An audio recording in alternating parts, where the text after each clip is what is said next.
कुछ कुछ रिकवरी, या आप यूँ बोल सकते हो कि थोड़ा-सा जो डेंट लगा था कल रेपुटेशन पे, वो थोड़ा-सा हमने वापस हासिल किया है आज के दिन में। और थोड़ा-सा और ज़्यादा ये फीलिंग जो है अभी के टाइम पे बेटर हो सकती थी, अगर विराट कोहली अभी भी मतलब दिल मानने को तैयार नहीं है कि he got out on the last ball of the days play. मतलब अगर विराट कोहली अभी नॉट आउट होते तो मेरे ख्याल से न्यूजीलैंड वालों को आज नींद नहीं आ रही थी, इतना तो तय था, क्योंकि जिस हिसाब से आज वो खेल रहे थे, it was looking like typical Virat कोहलीज़ इनिंग, जहाँ पे आप बिल्कुल अपने जो भी व्यूअर्स हैं वो देख के आराम से रिलैक्स हो सकते हैं, बिल्कुल उनको पता है he will not gonna take too many risk, और जब भी वो क्रीज पे नज़र आते हैं बिल्कुल टोटल कंट्रोल में नज़र आएँगे। उसी तरह की आज वो पारी थी। हर तरह का वो शॉट हमें देखने को मिला, वो सिंगल्स, डबल्स देखने को मिले, इवन ऑड बाउंड्रीज, एक आधे बड़े शॉट्स भी खेले बीच-बीच में, स्वीप अच्छा खेल रहे थे, लेट खेल रहे थे, फास्ट बॉलिंग को अच्छा खेल रहे थे, स्पिन बॉलिंग को अच्छा खेल रहे थे। बट दैट लास्ट बॉल, मतलब जितनी रिकवरी की हमने, शायद उसमें एक जो छोटा-सा यूँ बोल लीजिए आपकी सेटबैक लग गया उस लास्ट बॉल की वजह से, अदरवाइज़ 125 रन की लीड रहती है अभी भी न्यूजीलैंड की। इंडिया के हाथ में 8 विकेट होते। Virat Kohli, Sarfaraz Khan again on the crease tomorrow. एक सेशन और अगर हमारी हक में जाता, पहले और दूसरे में से कोई भी, तो मेरा ख्याल है कि न्यूजीलैंड प्रेशर फील करना स्टार्ट कर देता कल के दिन में। ऐसी मेरी पर्सनल फीलिंग है अभी के टाइम पे। और यार एक विकेट, मतलब एक विकेट ने पूरा ही, क्योंकि मोमेंटम भी वो शिफ्ट कर दिया ना न्यूजीलैंड की तरफ से, एक बिल्कुल शोल्डर ड्रॉप, जैसे हम हमारे शोल्डर कल ड्रॉप थे बिल्कुल at the end of this to play. But वो उसी तरह की ऑलमोस्ट सेम फीलिंग आज न्यूजीलैंड को भी देख के आ रही थी, कि उनको लग रहा था कि यार विकेट आएगी तो आएगी कहाँ से, स्पिन फास्ट बॉलर्स को तो जो मदद मिलनी थी वो मिल गई नई बॉल से, उसके बाद कुछ ज्यादा हो नहीं रहा है, स्पिनर्स को फैंटी लगाए जा रहे हैं, ये sweep cut through the covers, late खेल के थर्ड मैन पे रन आ रहे हैं, फिर स्वीपें लग रही है, fine leg to mid wicket पूरी, और फिर बचे कुचे डाउन द ग्राउंड आके शॉट मार रहे हैं, तो बिल्कुल हक्का बक्का था न्यूजीलैंड आज। और यार एक चीज की तो इस टीम की दाद देनी पड़ेगी, कि आप इस टीम को राइट ऑफ नहीं कर सकते किसी भी सिचुएशन में, किसी भी टेस्ट मैच में, अनटिल और unless you completely win it. मतलब आप इनके सामने जब तक जीत नहीं जाओगे ना, तो आप ये नहीं बोल सकते कि हम जी मैच हमें जीता हुआ लग रहा है या जीत गए हैं हम match. You can't say that against this Indian team, against this Indian side. मतलब जिस तरह की क्वालिटी ये लेके आते हैं। कल का एक सेशन, मैंने आज सुबह भी यही इसी बारे में बात कर रहे थे हम, कि यार एक सेशन बुरा जाने से टीम बुरी नहीं हो जाती है। गलतियां हुई है, बहुत सारी गलतियां हुई है, बैटर्स के शॉट सिलेक्शन भी अच्छे नहीं थे। अब फिर वही बात आ जाती है कि जी पिच का भी रोल था फिर, और जो सूटेबल कंडीशन मिल गई न्यूजीलैंड पेसर्स को, तो बहुत सारी चीजें जो थी न्यूजीलैंड के हक में गई, और वही सारी चीजें जो थी इंडिया के बिल्कुल विपरीत गई, जो सारी हम जिन चीजों का बात कर रहे थे हम। और आज का दिन का अगर खेल देखोगे तो वो भी थोड़ा सा अप डाउन ही रहा इंडिया के लिए। दिन की शुरुआत बहुत अच्छे से की, और एक थोड़ा-सा जब हम वो सुबह वाली वीडियो कर रहे थे, तो यही लग रहा था कि यार थोड़ा-सा तो कमबैक कर लिया, क्योंकि जैसे मैंने बताया यार, ये वाली फीलिंग तो मेरे अंदर थी कि दूसरी पारी में हम बहुत अच्छी बल्लेबाजी करेंगे। बहुत अच्छी इन द सेंस कि मैं ये नहीं बोल रहा था कि 600-700 हम बना देंगे, बट इतना ज़रूर था कि हम 400 साढ़े 400 रन तो बना देंगे तीसरी पारी में या अपनी दूसरी पारी में। तो उसके लिए वो जब मैट हेनरी का विकेट गिरा, जैसे ही वीडियो खत्म हुआ, उसके बाद मैट हेनरी आउट हुए, 233 पे 7वां विकेट गिरा था। उसके बाद यार कि एनर्जी, अलग सी एनर्जी आ गई थी। मुझे ऐसा लग रहा था कि यार we can go through with this tail. जो भी हमारे पास रिसोर्सेज थे, मुझे लग रहा था कि यार 250, 260 या 270 तक भी रोक ले हम। 220-30 की लीड भी अगर न्यूजीलैंड ले जाए, तो कहीं न कहीं वो फीलिंग थी यार कि आज का पूरा दिन बैटिंग कर जाएँगे, और कल के 2 सेशन भी हम अगर बैटिंग कर गए तो हम 450 के अराउंड अपने आप को पाएँगे और वहाँ से 220-230 का टारगेट हम न्यूजीलैंड के लिए सेट कर सकते हैं चौथी पारी में, जो कि कतई आसान नहीं होगा। रिमेंबर दैट कि we got all out in first innings just on 46। उसको देखते हुए आप चौथी इनिंग में किसी टीम को 220-30 का लक्ष्य दे रहे हो, टारगेट दे रहे हो। सो वो चीज़ उस तरह उस टाइम पे माइंड में थी, बट वो 10 ओवर जो गेंदबाजी की है ना हमने, इट वाज़ टेरिबल।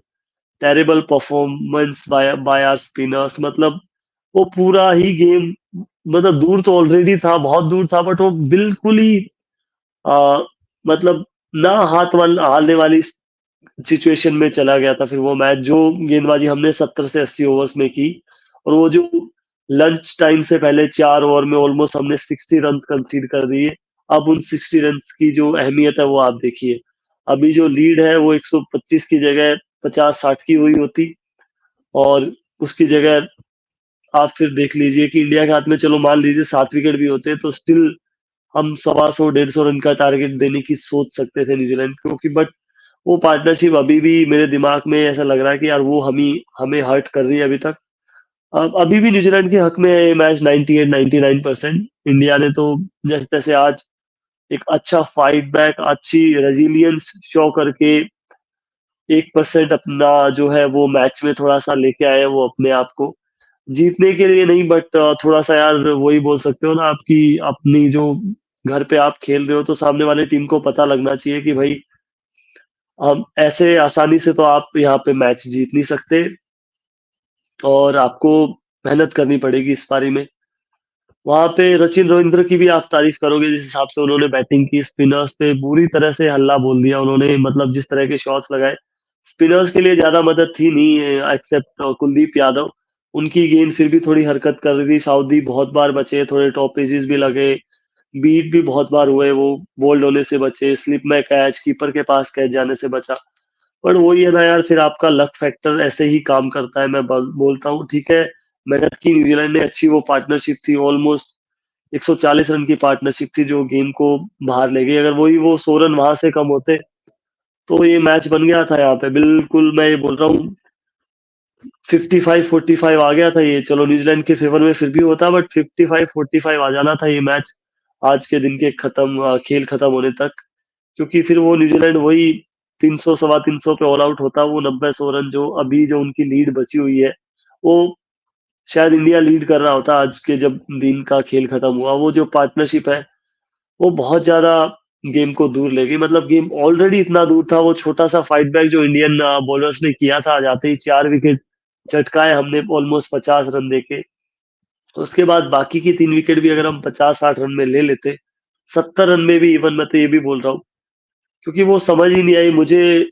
उस टाइम पे लगा कि ठीक है, आपके उस टाइम पे आपको कमी खली एक पेसर बॉलर की, एक पेस बॉलर की वहां पे होता, क्योंकि सचिन रविंद्र कुछ नहीं कर पा रहे थे पेस बॉलिंग की। अगर आप उनकी पारी में देखोगे तो उन्होंने कुछ भी रन नहीं बनाए हैं। आउट ऑफ हिज 100 मुश्किल से 20-25 रन उन्होंने बनाए हैं, वो भी पारी के लास्ट में जाके, जब उनको बिल्कुल फ्री लाइसेंस था शॉट खेलने का। उसके अलावा वो कहीं पे भी कंफर्टेबल नजर नहीं आए हैं बुमराह और सिराज दोनों के अगेंस्ट। सो मुझे यहाँ पे थोड़ा-सा, क्योंकि यार हो भी जाता है, आप बिल्कुल मोरल आपका डाउन है, मैच में ऑलरेडी आप बहुत दूर हो, फिर आपको विकेट्स नहीं मिल रही है, वो जो 8वीं विकेट की पार्टनरशिप है वो तंग करती जा रही है। लेकिन वहाँ पे वो हमें थोड़ा-सा, अगर रोहित शर्मा वहाँ पे दिमाग लगाते, और क्योंकि 10 ओवर का रेस्ट मिल चुका था, क्योंकि मैच लाइन पे लगा हुआ था, अगर यहाँ से 1 या 2 विकेट मिलते, 5 2-2 ओवर का स्पेल, ज़्यादा नहीं मैं बोलूँगा, वहाँ से 70 ओवर्स के बाद जैसे ही कुलदीप यादव को अटैक से हटाया, ठीक है, रवि अश्विन को लगाना था हमें, क्योंकि पूरे दिन उन्होंने बॉलिंग नहीं की थी उससे पहले, लंच वाले सेशन में। वहाँ पे अगर दोनों फास्ट बॉलर्स के 2-2 ओवर भी वहाँ पे लेके आते, 1 विकेट भी मिलता, तो मेरा नहीं ख्याल था कि न्यूजीलैंड 280, 290 भी क्रॉस कर पाता या 300 से ऊपर जा पाता। वहां तक मुझे लग रहा था कि बिल्कुल सिचुएशन ठीक-ठाक ही थी।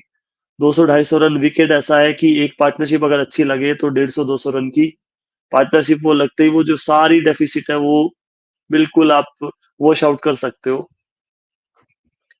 बट वो हो ना पाया, और वो जो 5-6-7 ओवर है ना उसमें 70-80 रन बन गए। 4 ओवर में 60 रन बने, आपके 8 ओवर में ऑलमोस्ट 90 रन बन गए, 80 से 90 रन। वहां से मैच पूरी तरीके से जो खत्म ही हो चुका था। फिर तो ये था कि ये अब लंच के बाद आके कब ऑल आउट होंगे और फिर इंडिया की बैटिंग आएगी। Let's see how will be able to do against this same bowling attack that we faced earlier day.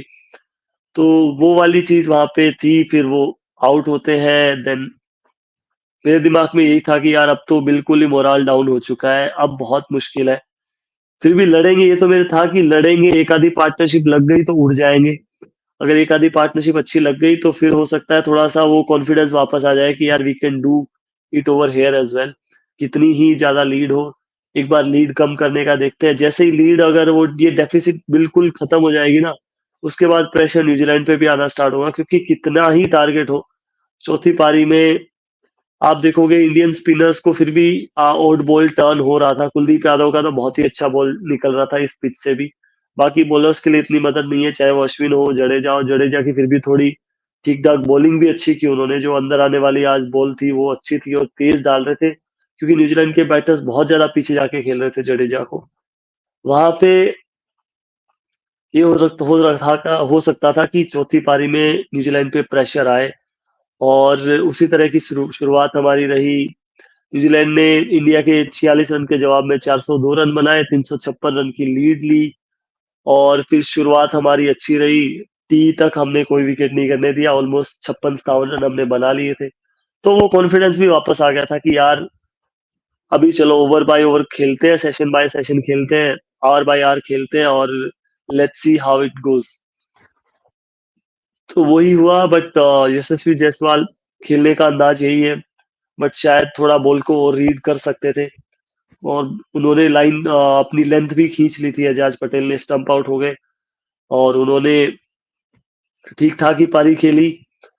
Blame नहीं कर सकते, क्योंकि इसी तरीके से खेलते हैं, इसी तरीके से यही स्टाइल है उनका। तो रन्स भी इसी तरीके से आ रहे थे। तो उन्होंने बनाए 35 रन, स्टंप आउट वो हो गए एजाज पटेल की बॉलिंग पे। सो वहां पे ये लग रहा था कि जैसे ये 70-75 रन की पार्टनरशिप हुई, वहां पे लग रहा था कि अगर ये 150-200 तक खींच जाएंगे दोनों, तो New Zealand will start feeling pressure.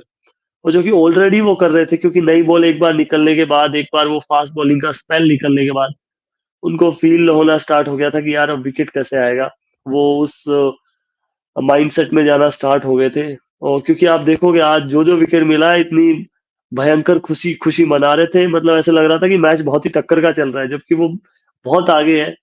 और वही सेम सेट ऑफ प्लेयर्स, वही फास्ट बॉलर, वही स्पिनर जो पहली पारी में विकेट गिरे जा रहे थे, कोई सेलिब्रेट नहीं कर रहा था। बट अभी जब बिल्कुल उनको पता है कि भैया ये मैच अभी भी जीत सकती है ये टीम, तो वो जिस तरह से सेलिब्रेट उन्होंने पहली विकेट या दूसरी विकेट, या फिर जब कोहली आउट हुए, वो तो बिल्कुल अलग ही फीलिंग थी। ऑपोजिट हमारे लिए, उनके लिए वो बहुत ही ज्यादा खुश थे, और हमारे लिए थोड़ा सा वो एक सेटबैक था। बिल्कुल बॉल, मैच डे की लास्ट बॉल पे 49th ओवर है, ऑलमोस्ट डिले करके वो लास्ट ओवर है, लास्ट बॉल है, और वहां पे फिर ये कुछ हो जाना। वो भी यार बिल्कुल मरमर सा एज था, बिल्कुल हल्का सा फीट लगा था। रिव्यू किया, मुझे तो ऐसे लग रहा था डेस्परेट रिव्यू था थोड़ा, बट वो काम हो गया था वहां पे। सो इस पारी की शुरुआत से बात करते हैं कि यार जो फाइट बैक हमने आज दिखाया है, ये मतलब ये ही टीम दिखा सकती है। कोई और टीम होती, हम बहुत बार देखते हैं यार, ओपोनेंट टीम आती है 200 250 300 रन की लीड कंसीड अगर वो कर देना, वो हथियार डाल के चले जाते हैं। 100 125 150 200 या लप्पे वप्पे मारे तो 150 पौने 200 तक पहुंच जाते हैं। उसके बाद वो इंडिया या कोई भी टीम है वो पारी से जीत जाती है। बट आप इस टीम का कैरेक्टर देखिए, एटीट्यूड देखिए, आप इनका रेजिलियंस देखिए, आप इनका फाइट करने का अंदाज देखिए, कि सेम चीजें आपके माइंड में चलती है कि आप यार इसी जो बॉलिंग लाइनअप है इसके अगेंस्ट 50 रन भी नहीं बना पाए, उन्होंने आपके 400 रन बना दिए। सो वो चीज एक तो जो थी कि यार कुछ करके दिखाना है। मतलब इतना तो खराब हम नहीं खेल सकते कि न्यूजीलैंड को इतनी आसान जीत दे दें हम, 3 दिन के अंदर अंदर हार जाए, जिसमें से एक दिन बारिश की वजह से खराब हुआ हो पूरा दिन। तो वो वाला जो करेक्टर था, वो मुझे लगता, वो एटीट्यूड, पॉजिटिव एनर्जी, वो थोड़ा सा वाइब लेके आए। उस वजह से जो एनर्जी आई, यशस्वी जायसवाल आउट हुए उसके बाद फिर ऐसा लग रहा है यार कि फिर से अभी रिबिल्ड करनी पड़ेगी, क्योंकि रन ऑलरेडी बहुत सारे हैं सामने वाली टीम के पास। फिर थोड़े शॉट्स अच्छे लगने शुरू शुरू हुए, फिर एक और पार्टनरशिप बिल्ड होना स्टार्ट हुई, फिर एक और बैड लक यार। ठीक है, आप बोलोगे कि वो थोड़ा जल्दी रिएक्ट कर सकते थे, पीछे जाके बॉल को शायद स्टंप में जाने से बचा सकते थे या और अच्छा सॉलिड डिफेंस कर सकते थे, बट ये लक नहीं है तो और क्या है। ठीक है, लैक ऑफ टेक्निकल एबिलिटी हुई यहाँ पे, टेक्निकल फ्लो आया यहाँ पे, बट वो लक ही तो फेवर कर रहा था न्यूजीलैंड को कि यार पूरा टाइम जो बंदा, और मुझे लग रहा था कि आज अगर रोहित शर्मा रुकते तो वही बड़ा स्कोर हमें देखने को मिल सकता था स्पीड से। फिर वो दूसरा विकेट गिरा, फिर तो न्यूजीलैंड की भी एक बार आंखें चमक गई कि आज ही निपटा सकते हैं हम इस पारी को। मुझे भी ऐसा लग रहा था कि शायद अब चांस नहीं है, क्योंकि आपको अभी भी 300, पौने 300 रन अभी लीड खत्म करनी है, आपके दो ओपनर्स वापस जा चुके हैं। बट वही तो होता है यार कि चैलेंज ही तो एक तरह से इस टीम के लिए अपॉर्चुनिटी बन के आती है। हल्के चैलेंज तो ये कभी एक्सेप्ट ही नहीं करते हैं, मतलब उसके बारे में तो बात ही नहीं करना चाहते हैं। ऐसे चैलेंज है जो कि आप एक्सेप्ट करते हो, उसको अपॉर्चुनिटी में चेंज करते हो और आप फिर उभर के आते हो एक स्टार प्लेयर की तरह, जो किया सरफराज खान ने आके। मतलब पहली पारी में जिस तरह का शॉट उन्होंने खेला, उससे लग रहा था कि यार बंदे की सोच ये दिमाग में चल रही हो कि हमें, मुझे कोई प्लेयर इंजर्ड हुआ है, इंजरी की वजह से बाहर हुआ है, तब मुझे जाके चांस मिला है, मैं इतनी ज्यादा मेहनत करके आया हूँ फर्स्ट क्लास क्रिकेट से, यहाँ पे एक और गलती मेरी मुझे फिर से स्क्वाड से दूर लेके जा सकती है। बट यार यही तो मेंटल एबिलिटी है, यही तो मेंटलिटी लेवल इस टीम के हर एक प्लेयर के पास है कि वो इन सब चीजों से भी ऊपर उठ के सोचते हैं, खेलते हैं। मतलब जिस हिसाब से उस बंदे ने आके 1-2 ओवर्स लिए और फिर वो शॉट्स खेलता गया, चाहे वो अपर कट्स हो 2-3 या फिर ओवर पॉइंट वो 6 रन हो, स्वीप शॉट्स हो, जो जिस कॉन्फिडेंस से एजाज पटेल को खेल रहे थे, आपका lofted cover drive, sweep shots या फिर down the ground single doubles, busy, मतलब बिल्कुल। वो तो लास्ट में जाके थोड़ा सा स्लो डाउन हो गए, वरना उनकी हाफ सेंचुरी तो ऑलमोस्ट 41 गेंदों में बॉल्स में पूरी हुई है। लाजवाब ये इनिंग्स थी। दूसरी तरफ विराट कोहली अपने बिल्कुल टिपिकल इनिंग की और बढ़ रहे थे। ऐसा लग रहा था कि यार आज का दिन निकल गया, कल का आधा एक घंटा और निकल गया, so he can score a really big 100 over here, और जो कि मतलब इससे अच्छे टाइम पे इससे बढ़िया पारी आ ही नहीं सकती थी। बट अभी भी ये जो पारी है कम वैल्यूएबल नहीं है। 70 रन की जो पारी खेल के गए हैं, पार्टनरशिप बिल्कुल कंट्रोल में नजर आ रही थी, एकदम से प्रेशर रिलीज हो गया था। न्यूजीलैंड वाले भी सोच रहे थे यार कि रन इस गति से बन रहे हैं जो कि साउदी और रविंद्र ने बनाए थे न्यूजीलैंड की पारी में, उसी ऑलमोस्ट स्पीड से स्कोरबोर्ड चल रहा था। ये पार्टनरशिप ऑलमोस्ट 80-90 की स्ट्राइक रेट से भाग रही थी, और आप देखोगे इन नो टाइम इंडिया ने डेफिसिट कम कर दिया 231 रन का। और वो जो लास्ट बॉल अगर नहीं होता तो मेरे ख्याल से मैच, मैं जो 1% बोल रहा हूँ ना अभी इंडिया का, वो ऑलमोस्ट ऑलमोस्ट 10 से 15% के बीच में होता कहीं ना कहीं। लीड अभी भी ज्यादा थी, बट कल 1 घंटा 2 घंटा अगर हमने विकेटलेस निकाल दिया होता तो ये मैच ऑलमोस्ट फिर 40-60 50-50 कुछ भी हो जाना था। बट स्टिल वो जो चीज है वो दिमाग से नहीं निकल रही, एक विकेट वाली। But let's move ahead. ये तो हो गया, इसके बारे में कुछ नहीं कर सकते। जैसा 46 हमने भुला दिया, ये भी भुला देंगे हम। और उस हिसाब से फिर अभी पंत पैडिड अप थे, तो कोई डाउट नहीं है कल वो बल्लेबाजी करेंगे, करने आएंगे। उसके बाद हमारे पास केएल राहुल है, रविंद्र जडेजा है, आर अश्विन है। ये चार बड़ी विकेटें हैं हमारे पास, चार बड़े बैटर्स हैं। इसमें से एक बड़ी पार्टनरशिप हमें चाहिए 100 से ऊपर रन की, एक पार्टनरशिप हमें चाहिए 50 से ऊपर रन की। सो इससे ये तो इंश्योर हो जाएगा कि हम न्यूजीलैंड को चौथी पारी में बल्लेबाजी करवा रहे हैं और 100 से ऊपर का टारगेट दे रहे हैं। ये दो पार्टनरशिप हमें चाहिए, चाहे वो इन चारों विकेट में से किसी भी विकेट के लिए आए। ये तो हो गया, आगे जाके किस तरह से हम कल के दिन में खेल सकते हैं। अब इंडिया ने जिस तरह का आज तीसरा सेशन जो रहा, वो रन्स तो बनाए, उसमें ऑलमोस्ट 180 रन्स हमने बना दिए, 180 और रन्स, बस 3 विकेट भी खो दिए हमें। तो वो चीज कल हेल्प नहीं करेगा, हमें एक सेशन विकेटलेस खेलना पड़ेगा, चाहे वो कल का पहला सेशन हो या कल का दूसरा सेशन हो। इन दोनों में से बल्लेबाजी हमारी रहेगी, क्योंकि बल्लेबाजी रहेगी तभी तो विकेटलेस खेलेंगे।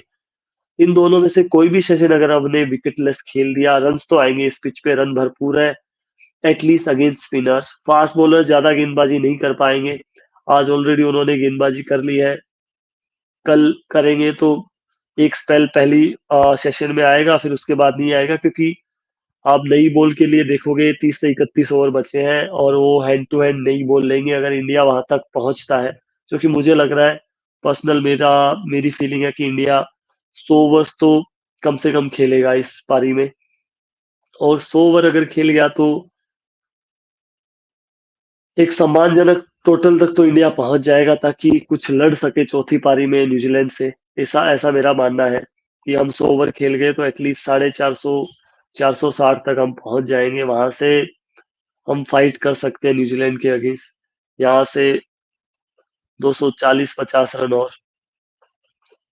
तो कल आके हमें यही देखना पड़ेगा, इंश्योर करना पड़ेगा कि पहला सेशन अगर विकेटलेस चला जाए या एक विकेट ही गिरे और ये जो लीड है आपकी ऑलमोस्ट ये खत्म हो जाएगी या 20-30 रन की बचेगी।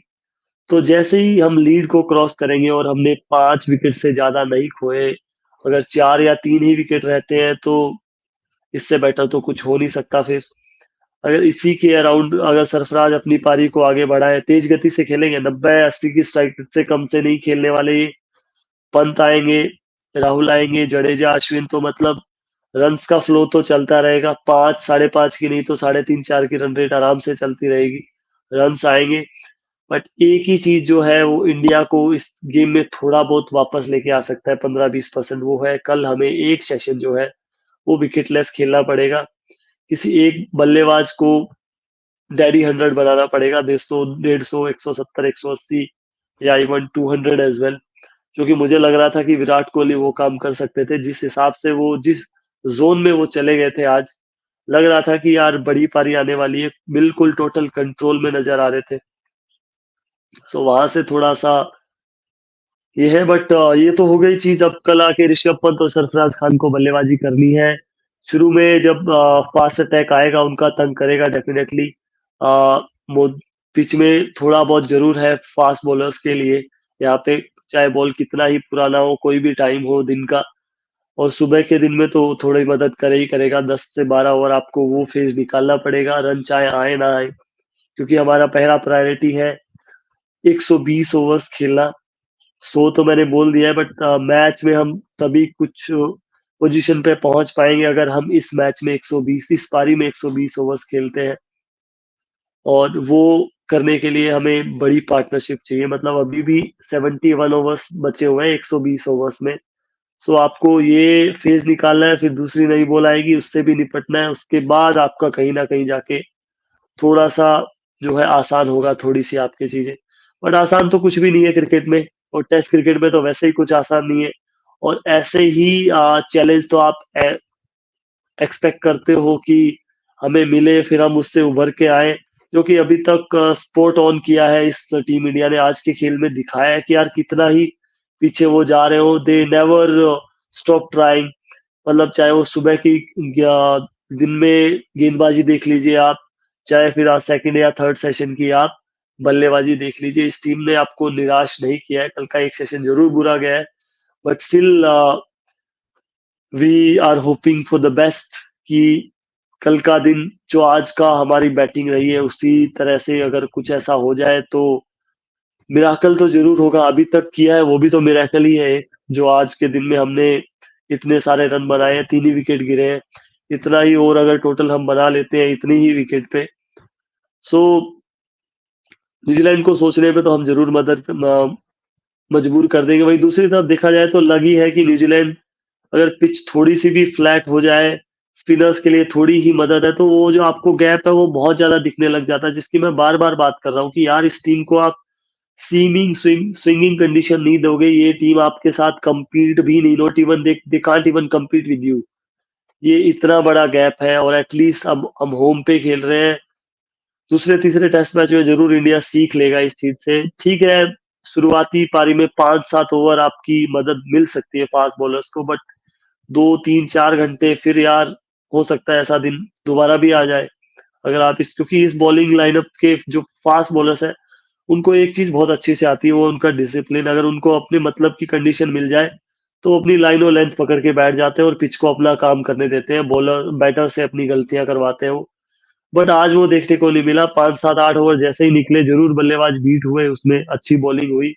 और उसके बाद फिर इनका हाल बेहाल हो गया था जिस हिसाब से इनकी पिटाई हो रही थी। चाहे अपर कट लग रहे हो, कट लग रहे हो, आपके स्वीप शॉट लग रहे हो, straight drives through the covers, point region में आपके अपर कट लग रहे हैं, थर्ड मैन पे रन्स जा रहे हैं, थ्रू द स्लिप कॉर्डन जो लेट कट्स आ रही हैं सरफराज की, विराट कोहली की।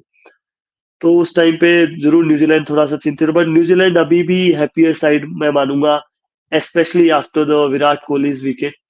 उनको वरना तो उनको यही रहता है कि यार ये बंदा खड़ा है ना, हर किसी के साथ पार्टनरशिप बनाता रहेगा, अपना स्कोरबोर्ड भी चलाता रहेगा, टीम का स्कोरबोर्ड भी चलाता रहेगा, और एक और बैटर इसको सेट हुआ मिल गया, तो अगर एक बढ़िया-सी पार्टनर मतलब ये मैच अब इस फेज़ पे तो खड़ा है न्यूज़ीलैंड की तरफ से कि एक पार्टनरशिप और अच्छी लग गई 150 सवा सौ रन की, तो फिर इस पारी में या इस मैच में कुछ भी पॉसिबल हो सकता है।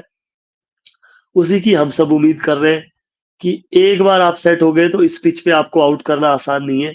अनटिल और अनलेस आप ही कोई खराब शॉट खेल के, बड़ा शॉट खेलने के चक्कर में आउट हो जाओ। वरना एक आधी बॉल ऊपर-नीचे ज़रूर रह रही है, एक आधी बॉल में अच्छा खासा उछाल है, बाउंस है, फिर एक बॉल नीचे रह जाती है आपकी, और पेस भी अच्छी है विकेट के अंदर। तो और कल से हो सकता है स्पिनर्स को भी थोड़ी ज़्यादा मदद मिलनी स्टार्ट हो जाए। तो वो सारी चीज़ें, बट वो सब तो आज भी हुआ, फिर भी आपने उसके बावजूद रन्स बनाए हैं, और उम्मीद करते हैं ऐसी ही कुछ क्रिकेट कल हम खेलें, और जो हम 1% बोल रहे हैं वो पहले धीरे-धीरे करके 10, 20, 30, 40 और ये मैच अराउंड 50-50 होने के मुझे लगता है, मुझे ये फीलिंग आ रही है कि हो सकता है कि हम इस मैच में अभी भी थोड़ी-सी वापसी की है, इतनी कि हम पारी से ना हारें। हारना अभी भी ऑलमोस्ट तय लग रहा है, बट एक तरह से वो ग्लिम्प्स ऑफ होप ज़रूर है कि शायद एक पार्टनरशिप लग जाए, मैच बन जाए, एटलीस्ट इतने रन बन जाए कि हम चौथी पारी में आके गेंदबाजी कर सकें, न्यूजीलैंड को चैलेंज कर सकें। व्हाट इफ स्पिनर्स के लिए चौथे दिन के अंत तक या 5वें दिन में मदद थोड़ी और मिल जाए। क्या पता वेदर का थोड़ा और साथ मिल जाए। अगर मैं आपको यही अभी अगर बताऊँ, अगर वेदर फ़ोरकास्ट हम चेक करें कल और परसों की, तो कल तो फिर भी इतना नहीं है, बट परसों के दिन में आप देखोगे फिर भी बारिश के अच्छे खासे चांसेज़ हैं, और लग भी रहा है कि संडे को बारिश हो सकती है। तो आपका ये भी रहना चाहिए कि कल आप थोड़ा-सा लंबा खींचे मैच को, क्योंकि 5वें दिन कुछ भी हो सकता है, बारिश भी आ सकती है, हो सकता है खेल ही ना हो, तो फिर आपका ये टेस्ट मैच बच जाए। कल के दिन में भी बारिश के थोड़े आसार हैं, बट वो तो आज भी थे, आज बारिश नहीं हुई, और अभी रात को बारिश के चांसेस हैं, अभी बैंगलोर में दिखा रहा है 60-70%। कल के दिन में भी दिखा रहा है इतना ही चांसेस, बट संडे को मोर देन 90% है। बट इंडिया को कभी फेवर किया नहीं है, मैंने तो नहीं देखा बारिश ने आज तक इंडिया को फेवर किया हो कहीं। इक्की दुक्की जगह उल्टा नुकसान ही किया है, जीते हुए मैच ही ड्रॉ करवाए हैं, उसके अलावा तो कहीं नहीं। But let's see. बट हम वेदर पे नहीं छोड़ेंगे, हम अच्छी बल्लेबाजी करें, कहीं कहीं वेदर आए, ओवरकास्ट कंडीशन आए, फिर से वही पेसर्स को मदद मिलना स्टार्ट हो जाए, तो फिर उल्टे लेने के देने पड़ जाएंगे। सो इससे यही है कि मैच होने दो, बल्लेबाजी से ही हम कुछ कर लेंगे। आए तो फिर पूरी आए, वो पूरे दिन ही आप खराब कर दो बारिश से, या तो वो चीज़ होनी चाहिए, या फिर आप दूर ही रहो जी, बल्लेबाजी करने दो, बल्लेबाजी से ही हमें अपनी हिसाब से ही मैच बचाने दो, वो वाली चीज़ है यहाँ पे। So let's hope for the best tomorrow, की उम्मीद यही है कि कल जब हम मिले तो आज की जिस तरह की थोड़ी-सी गुड न्यूज़ से हम मिले, थोड़ी-सी रिकवरी के साथ मिले, कल फुल रिकवरी के साथ मिले, और कोई ना कोई एक बड़ा 100 लगाए या डबल 100 बना दे, तो मज़े ही आ जाए जी। अभी के लिए इतना ही है। Thanks a lot for watching this video. अगर पसंद आया हो तो सब्सक्राइब ज़रूर कर दीजिएगा चैनल को, और वीडियो लाइक कर दीजिएगा। मिलते हैं आपसे नेक्स्ट वीडियो में, तब तक के लिए बहुत-बहुत धन्यवाद। बाय-बाय, टाटा।